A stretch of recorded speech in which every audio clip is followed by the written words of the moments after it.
د الله په لاره کې خپل مالونه خرج کړئ، د الله په لاره کې صدقې ورکوئ، غربا او فقرا او مساکینو باندې خیال ساتئ، د دوی حاجت پوره کوئ، الله به ستاسو حاجتونه پوره کړي.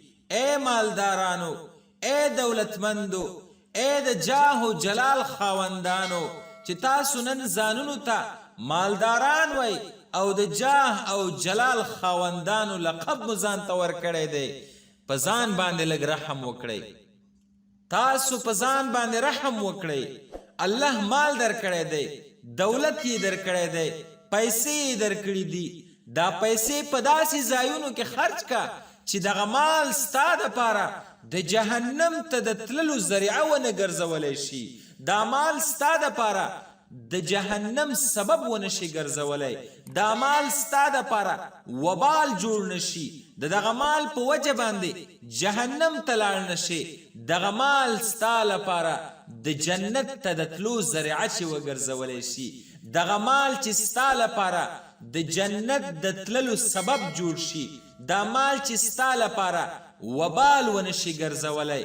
دا مال چې ستا لپاره د نعمت او د جنت ته د تللو او د جهنم نه د بچ کېدلو ذریعه وګرځولی شي. داسې مال استعمال کا، ځکه دا مال ستا لپاره ښه هم کیدی شي او بد هم کیدی شي. په کم صورت کې به مال ستا لپاره ښه شي؟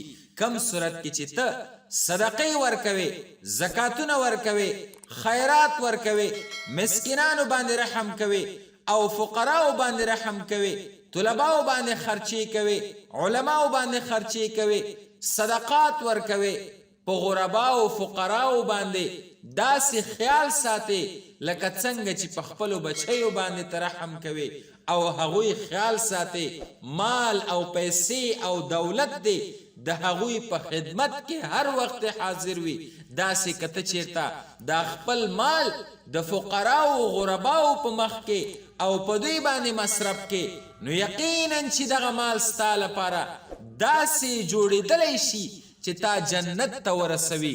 او که چېرته دې داسې ونه کړل، مال باندې دې خپه ایښې وه او مال دې داسې کړی و چې صرف او صرف د ځان د دې مال دپاره چوکیدار ګرځولی و او دا مال دې د ځان یو نائق ګرځولی و، لکه څنګه چې یو مزدور یو ګارد یو باډي ګارد د خپل مالک او د خپل آقا دپاره تیار سی ولاړ وي، ته د دې مال دپاره تیار سی ولاړ وي هر وخت او خیال دې ور باندې چې څوک یې رانه غلا نه کي، څوک یې رانه پټ نه کي او څوک دغه مال زما چې ده غلا نه کړي او په خپل استعمال کې یې رانه ولي، نو بیا دا مال ستا لپاره د وبال ذریعه جوړېدلی شي.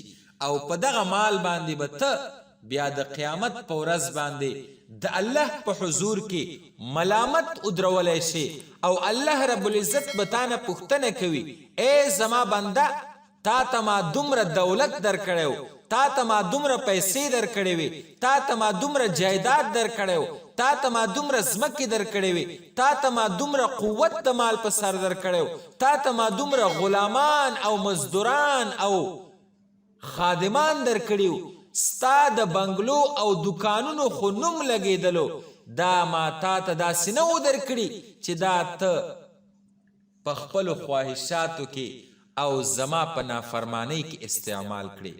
دا چې تا ته ما درکړي و ته مې په امتحان کې اچولی وې او تا ته ما دا په دې صورت کې دومره زیات مال او دولت درکړی و چې ته د الله په لاره کې صدقات او زکات، خیرات، فقراو باندې خیال ساتل، غرباو باندې خیال ساتل، دا ته کوي که نه یې کوي؟ خو ته ناکام شولې او تا زما هغه کم مقصد چې و چې تا ته ما مال د کم مقصد په بنیاد سره درکړی و هغه تا پوره نه کړلو او تا په خپل خواهشاتو کې او په خپلو نافرمانیو کې استعمال کړو. اوس د دغه مال په وجه باندې به ته جهنم ته غورځولی شي. نو الله رب العزت دی مونږ ته داسې مال نه را نصیب کوي.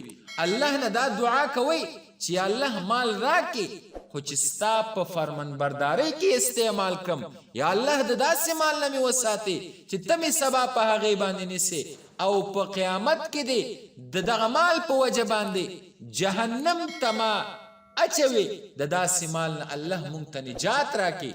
داسې مال خو د قارون ته نمرود ته هم ورکړی و چې د خپل مال په وجه باندې کم حد ته ونه رسېدل. داسې مال خو د مغربیانو ته او کفارو ته هم ورکړی دی چې دوی په ځمکه کې کم قسم ظلم ونه کړلو، کم قسم ته ظلم او په مسلمان او په بېوسه باندې ظلم ونه کړلو. الله دې مونږ او تاسو ته داسې مال نه راکوي چې مونږ یې د بل خلاف استعمال کو او مونږ یې په خلکو باندې د ظلم سبب وګرځو. دغه مال چې کله تا ته الله درکړلو دغه مال که ته چېرته په ښه ځای کې استعمال کړې نو الله رب العزت به ستا دغه مال تا د دې مال په وجه باندې جنت ته ورسوي.